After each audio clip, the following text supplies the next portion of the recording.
ஏன்னா கருணாநிதிக்கு ஒண்ணு வந்து என்னன்னு சொல்லி சொன்னாக்க, அறிவை கண்டு எப்பயுமே பயம் இருக்கும். முறையாக ஆரம்பிச்சிருவாங்க. ஆமா, கேள்வி கேட்க ஆரம்பிச்சிருவாங்க. முறையான கல்வியை கொடுத்தோம்னாக்க கேள்வி கேட்கிறவே நிறைய பேர் வந்துருவாங்க.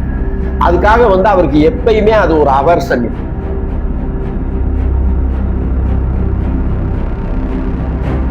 இப்ப வந்து இந்த நீட் பிரச்சனையை எடுக்கிறதே வந்து மெயினா எதுக்குன்னு சொல்லி சொன்னா, கல்வி முதலாளிகளினுடைய பாதுகாப்புக்காக.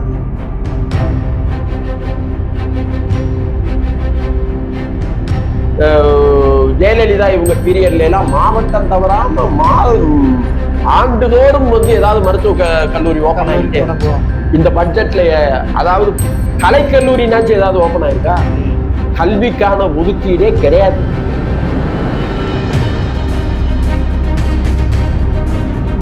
அதனாலதான் கருணாநிதியினுடைய ஒரு கவிதை உங்களுக்கு ஞாபகம் இருக்குமா என்னன்னு தெரியல. தில்லை நடராஜரையும் திருவாரூர் தியாகேசரையும் பீரங்கி கொண்டு பிளக்கும் நாள் என்னாலோ அந்நாளே இந்நாட்டில் சொன்னார். இது கருணாநிதி எழுதின கவிதை.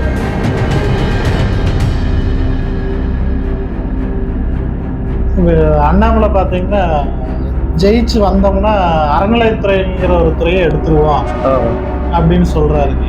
இந்த அறநிலையத்துறைங்கிறது ஏன் இவ்வளவு தூரம் ஒரு பேசு பொருள் ஆயிருக்கு? அதுவும் போக அறநிலையத்துறையில இந்து சமய கோயில்கள் மட்டும்தான் இருக்கு, மாற்று சமய கோயில்கள் இல்லை. ஏன்? இதுக்கு பின்னால என்ன அரசியல்?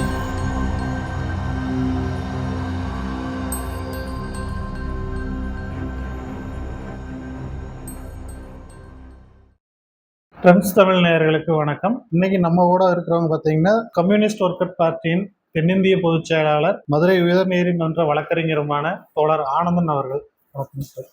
சரி, இப்போ நடந்துகிட்டு இருக்கிற அரசியல் நிகழ்வுகள்லாம் பார்த்தீங்கன்னா உங்களுக்கு தெரியுங்க. பாராளுமன்ற தேர்தலை ஒட்டி நடந்துட்டு இருக்கிற விஷயங்கள், அநாகரிகமான பேச்சுக்கள், இதெல்லாம் வந்து பார்த்தீங்கன்னா தரம் தாழ்ந்த விமர்சனங்கள் இதெல்லாம் நடந்துகிட்டு இருக்குங்க. இது போக குடும்ப அரசியல் வந்து பார்த்தீங்கன்னா அதிகமா இருக்குங்க திமுகவில்.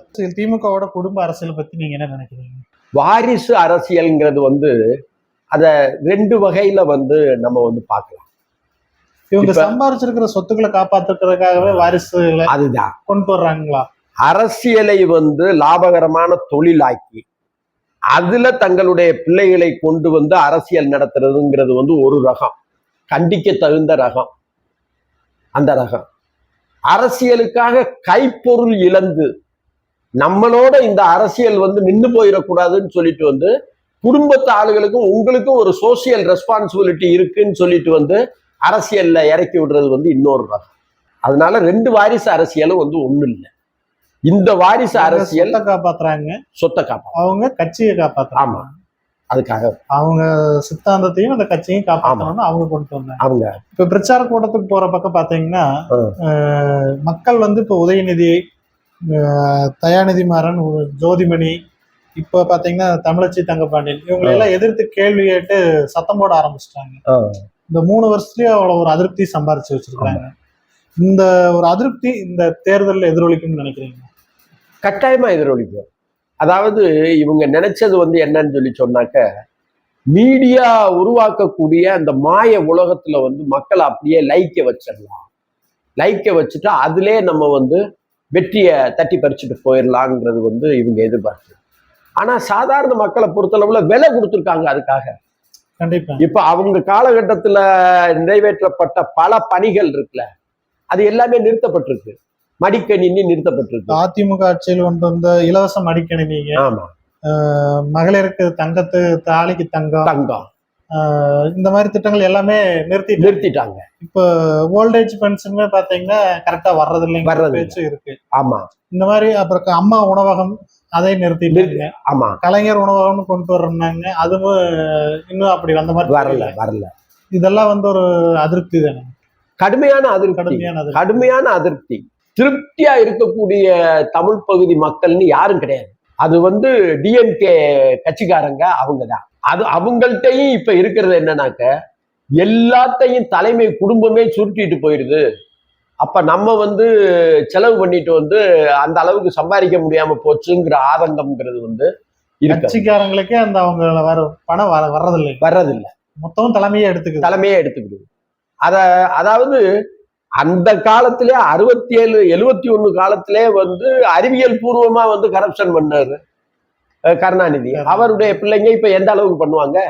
இப்ப சமூக நீதினு நொடிக்கு நொடி சமூக நீதி பத்தி பேசுறாங்க திமுகவிலைங்க. ஆனா இப்ப வேங்கை வயல்ல மலம் கறந்த பிரச்சனை அதுவும் முடிவுக்கு வரல, இன்னைக்கு வரைக்கும் அது கண்டுபிடிக்க முடியாம இருக்கு.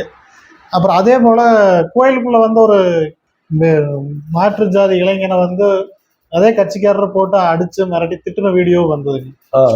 இந்த சமூக நீதி பேசுற திமுகவுல சமூக நீதி இருக்குன்னு நினைக்கிறீங்களா?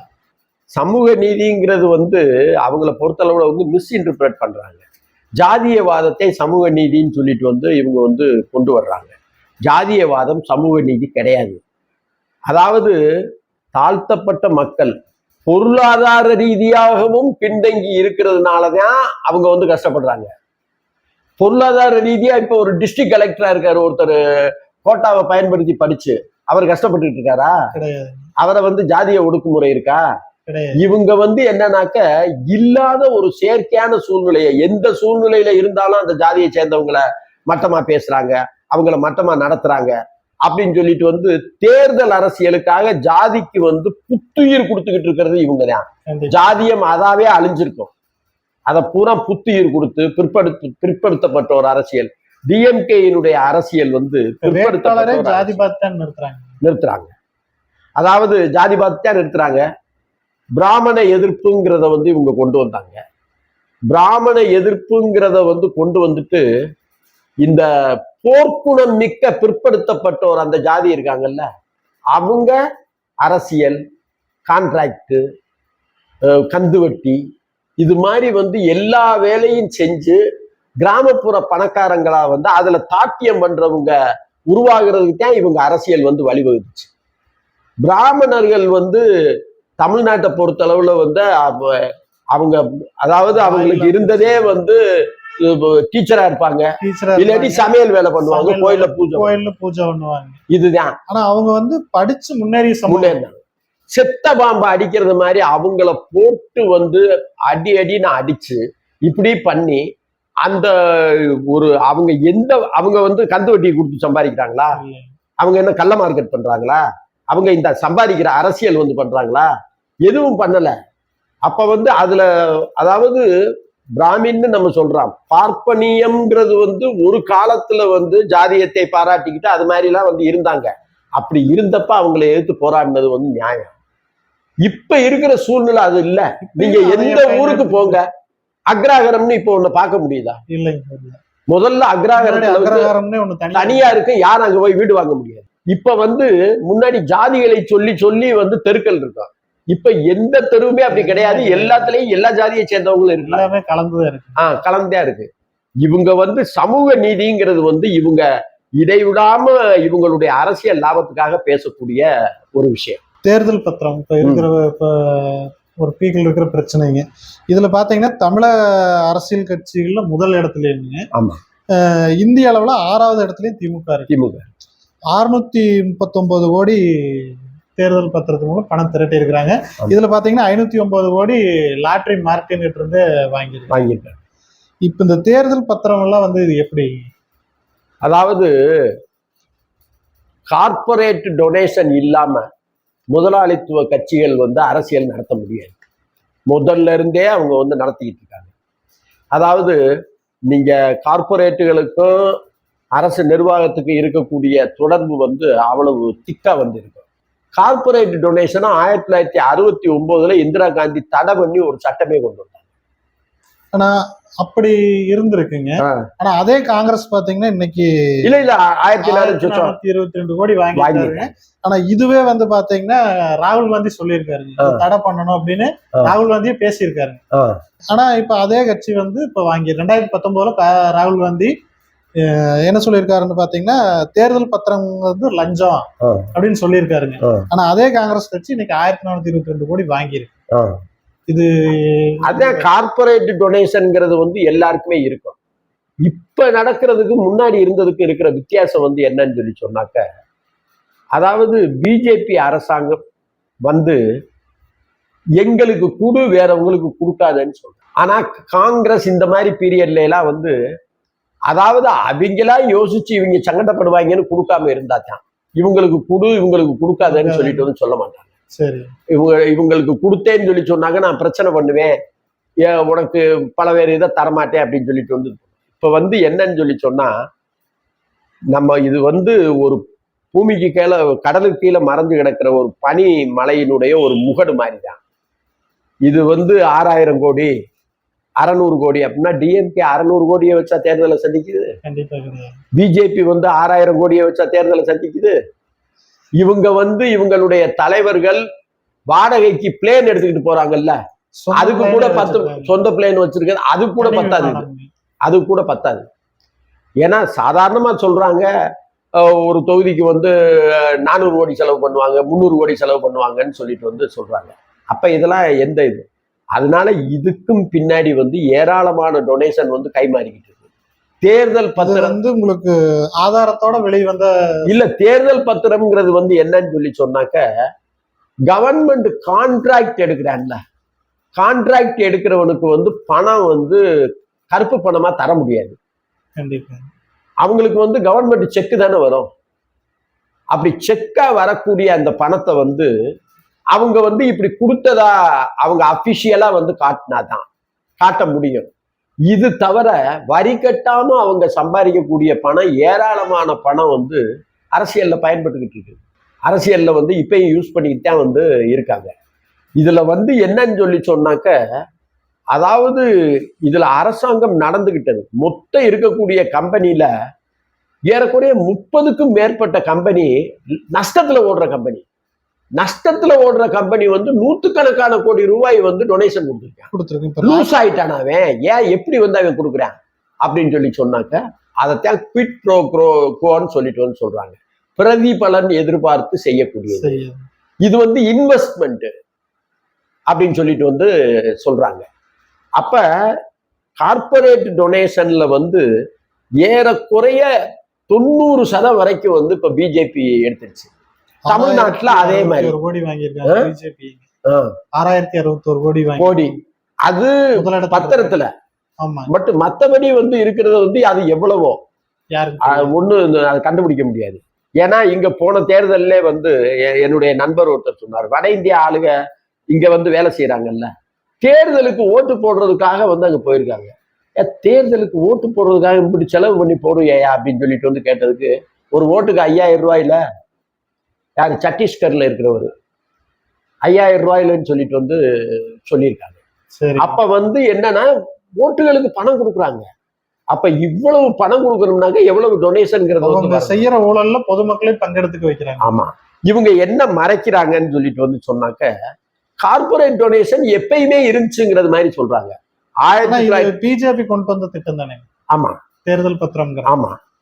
அதாவது 1957ல ஒரு கோர்ட் தீர்ப்பின்படி வந்து கார்பரேட் டொனேஷன் வாங்கக்கூடாதுன்னு சொன்னாங்க. அதுக்கு பின்னாடி வந்து வாங்கலாம், அதுல வந்து நிகர லாபத்துல 5% அதிகப்படாம வந்து அவங்க வந்து கொடுக்கலாம்னு சொல்லலாம். அப்புறம் அதை 7% சொல்லிட்டு வந்து சொன்னாங்க. இப்ப இருக்கிற இந்த பத்திரம் வந்து என்னன்னா எவ்வளவு வேணாலும் கொடுக்கலாம். அது மாத்திரம் இல்ல, கொடுத்திருக்கிற பணம் எல்லாமே வந்து வரி விலக்கு. அவங்களுக்கு வரி கிடையாது. அந்த கொடுத்திருக்கிற அமௌண்ட்டுக்கு வரி கிடையாது. அப்ப வரி விலக்கு வந்து கிடைச்சிடும். இந்த மாதிரி கன்செஷனும் வந்து கொடுக்கக்கூடியது. ஆனா ஒரு சாதாரண குடிமகன் வாங்குற குண்டூசிக்கு கூட வரி இருக்கு. ஆனா இந்த பணத்துக்கு வரி கிடையாது. அது மாதிரி வந்து கொண்டு வந்துட்டாங்க. அது மாதிரி வந்து கொண்டு வந்துட்டு இப்ப அதாவது இது எப்பயுமே இருக்கிறது தான். அந்த முதலாளிகளுக்கும் வந்து அவங்களுக்கும் ஒரு பொறுப்பு இருக்கு, தேச பொறுப்பு இருக்கு. அவங்க வந்து பிரதிபலன் எதிர்பார்த்து கொடுக்கல அப்படின்னு சொல்லிட்டு வந்து இவங்களுடைய வாதம். அதைத்தான் சுப்ரீம் கோர்ட் வந்து நல்ல தெளிவா வந்து சொல்லிடுச்சு. பிரதிபலன் எதிர்பார்க்காம எந்த முதலாளித்துவ நிறுவனமும் வந்து கொடுக்காது. ரெண்டாவது வந்து யாரு எவ்வளவு கொடுத்தாங்கன்னு தெரிஞ்சுக்கிற உரிமை வந்து மக்களுக்கு அது டிரான்ஸ்பரண்டா இருக்கணும். அந்த உரிமை வந்து மக்களுக்கு இருக்கு அப்படின்னு சொல்லிட்டு வந்து அவங்க சொல்லியிருக்காங்க. இப்ப எஸ்பிஐ கொடுத்துருக்கிற லிஸ்ட்லயே பாத்தீங்கன்னா இந்த கட்சி இவ்வளவு வாங்கி இருக்கு, இந்த கம்பெனி இவ்வளவு கொடுத்துருக்குன்னு தான் இருக்குங்க. ஆனா இடையில இந்த கம்பெனி இந்த கட்சிக்கு இவ்வளவு கொடுத்துங்கிற தகவல் வரணும் கொடுக்கலைங்க. அது வந்து அந்த நம்பர் அதுல வராது. அது இதுன்னு 108 தில்லுமுள்ளு வந்து பண்றாங்க. இப்படி பண்ண வேண்டிய அவசியம் என்னன்னு சொல்லிட்டு வந்து இப்ப கோர்ட்டுகளை பொறுத்தளவுல என்னன்னு சொல்லி சொன்னா இருக்கிற சட்டப்படி கேட்கிற கேள்வியை தான் கேட்க முடியும். சட்டத்திலே கோளாறு இருக்குன்னு வச்சுக்கோங்க, அது கோளாறுனாக்கா அந்த சட்டமே கோளாறுன்னு ஒருத்தவங்க கேஸ் போடணும், அப்பதான் அதை கேட்க முடியும். அப்ப அதுல இருக்கக்கூடிய அந்த கோளாறுகளை பயன்படுத்திக்கிட்டு அவங்க இந்த வேலையெல்லாம் வந்து செய்யறாங்க. இப்ப வந்து என்னன்னாக்க இது வந்து பிஜேபியினுடைய வெற்றிங்கிறது வந்து முடிவாயிட்ட ஒண்ணு அப்படிங்கிறது மாதிரி வந்து இருந்துச்சு ஒரு 6 மாசத்துக்கு முன்னாடி. அதுக்கு பின்னாடி இந்த விவசாயிகளினுடைய போராட்டம் வந்துச்சு, அதுக்கு பின்னாடி இந்த ஜட்ஜ்மெண்ட் வந்துச்சு. இது ரெண்டும் வந்ததுக்கு பின்னாடி பிஜேபி கட்சிக்கு ஒரு பெரிய பின்னடைவு. 400 தொகுதி ஜெயிப்போம் அப்படிங்கிற மாதிரி சொல்லி 400 தொகுதி ஜெயிப்போம்னு மத்தவங்க ஆளே இல்லைங்கிற மாதிரி மோடியோட பேசிக்கிட்டு இருந்தது, அந்த மோடியோட பேச்செல்லாம் இருந்தது. இப்ப வந்து என்னன்னு சொல்லி சொன்னாக்க சின்ன சின்ன கட்சிகளை கைப்பற்றுறது, ஒவ்வொரு மாநிலத்திலையும் போய் வந்து அலைகிறது, இது எல்லாத்தையுமே வந்து பண்ணிக்கிட்டு இருக்காங்க. ஏன்னா அவங்களுக்கு வந்து ஒரு தொடை நடுக்கம்ங்கிறது வந்து வந்துருச்சு. தோத்து போயிடுவாங்கன்னு சொல்லிட்டு வந்து நம்ம சொல்ல முடியாது. 370 நிச்சயமா வந்து வராது. இருக்கிற நிலைமை வந்து பாத்தீங்கன்னு சொல்லி சொன்னாக்க அறுதி பெரும்பான்மை வருவாங்களாங்கிறதே சந்தேகம் தான். ஏன்னு சொல்லி சொன்னா தென் மாநிலங்களை பொறுத்தளவுல 25 சீட்டுக்கு மேல உங்களுக்கு ஜெயிக்கிறதுக்கு வாய்ப்பு இல்லை. போன இதுல இருந்தது மாதிரி பீகார்ல 39 சீட்டு முதல்ல ஜெயிச்சாங்க, இப்ப பீகார்ல ஜெயிக்க முடியாது, பாதிக்கு பாதி ஜெயிக்கிறதே வந்து அங்க கஷ்டம். அது மாதிரி வந்து ராஜஸ்தான், மத்திய பிரதேஷ் காங்கிரஸ் ஈக்குவலா இருக்கக்கூடிய இடம். ஹரியானால வந்து இந்த விவசாயிகள் போராட்டம் இதை வச்சு வந்து என்னன்னா ஹரியானால நிறைய இடங்களை இழந்துருவாங்க. கேஜ்ரிவாலை கைது பண்ணி உள்ள போட்டு டெல்லியில எல்லா இடத்தையும் அநேகமா இழந்துருவாங்க. அதே மாதிரி பஞ்சாப்ல யார் ஜெயிச்சாலும் ஜெயிப்பாங்களே தவிர வந்து பிஜேபி ஜெயிக்க 2 சீட்டு 1 சீட்டு வர்றது கூட வந்து கஷ்டம். குஜராத்லயுமே வந்து எல்லா சீட்டையும் ஜெயிப்பாங்கிறது மாதிரி வந்து சொல்ல முடியாது. இப்படிப்பட்ட நிலம் யூபிலையும் வந்து ப்ராப்ளம் இருக்கு. என்னன்னு சொல்லி சொன்னா 60 லட்சம் போலீஸ் 60,000 போலீஸ் வேக்கன்சிக்கு வந்து 60 லட்சம் பேர் வந்து அப்ளிகேஷன் போடுறாங்க. 48 லட்சம் பேர் வந்து எழுத்து தேர்வுக்கு தகுதி உடையவனாங்க. ஆனா கடைசியில வந்து கொஸ்டின் பேப்பர் லீக் ஆயிடுச்சு, போக முடியல. அப்ப வேலையில்லா திண்டாட்டம் எப்படி இருக்குன்னு பாத்துக்கோங்க. இங்க இருந்து வந்து சண்டை நடக்கிற காஜா பிரதேசத்துக்கு வந்து போறாங்க வேலைக்கு. அப்ப வேலையில்லா திண்டாட்டம் தலை விரிச்சு ஆடுதாங்க. அதாவது இளைஞர்கள் வந்து இனி என்ன, இவன் கோயிலை கட்டி வச்சு அதுல உண்டை கட்டி ஏதாவது வந்து போட்டாங்கன்னாக்கா அதை சாப்பிட்டு வாழலாம்னு சொல்லிட்டு வந்து இருந்தா தானே தவிர இளைஞர்களுக்கு வந்து எதிர்காலமே இல்லாத ஒரு நாடா இந்தியா வந்து ஆயிடுச்சு. 42% வந்து படிச்சு வேலை இல்லாதவனுடைய எண்ணிக்கை வந்து இருக்கு.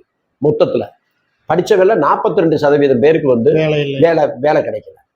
அப்ப எப்படி இருந்தாலும் இன்னைக்கு இந்த ஊடகங்கள் செய்யற பெரிய கோளாறு வந்து என்னன்னு சொல்லி சொன்னாக்க, இந்த மத ரீதியா ராமர் கோயில் கட்டினதை வச்சு உங்களுக்கு ஓட்டு விடுவோம். மெயின் ஸ்ட்ரீம் மீடியா எல்லாமே பாத்தீங்கன்னா அவங்களோட கண்ட்ரோல்ல வந்துருச்சு.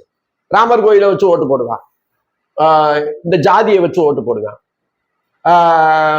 முஸ்லிம்கள் எல்லாம் இவனுக்கு ஓட்டு போடுவான். இது உண்மையிலே வந்து மக்களை யாரை தேர்ந்தெடுக்கணுங்கிற ஒரு மனநிலையை உருவாக்குறது அவன் படுற கஷ்டம். அவன் வாழ்க்கையில் இருக்கக்கூடிய பிரச்சனை தானே.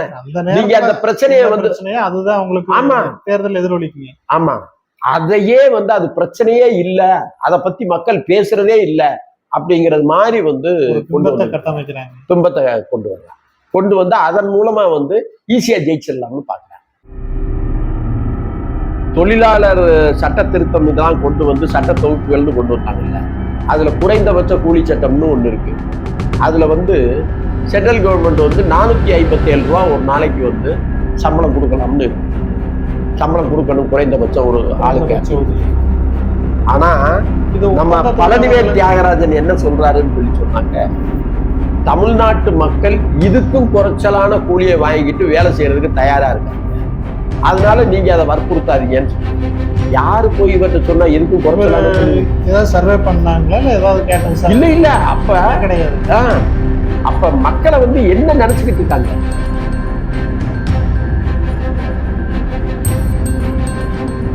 மெயின் ஸ்ட்ரீம் மீடியா வந்து ஆளுங்கட்சிக்கு ஊதுகுழலா இருக்கு. மீடியா இப்படி மோசமா போனதுனால வந்து தமிழ் மக்கள் கருத்து குருடர்கள் ஆயிட்டாங்க. அதாவது தேர்வு வந்து விலக்கு சாத்தியமே இல்லை. அது வந்து என்னன்னு சொல்லி சொன்னா நமக்கு ரொம்ப அவமானகரமான விஷயம்.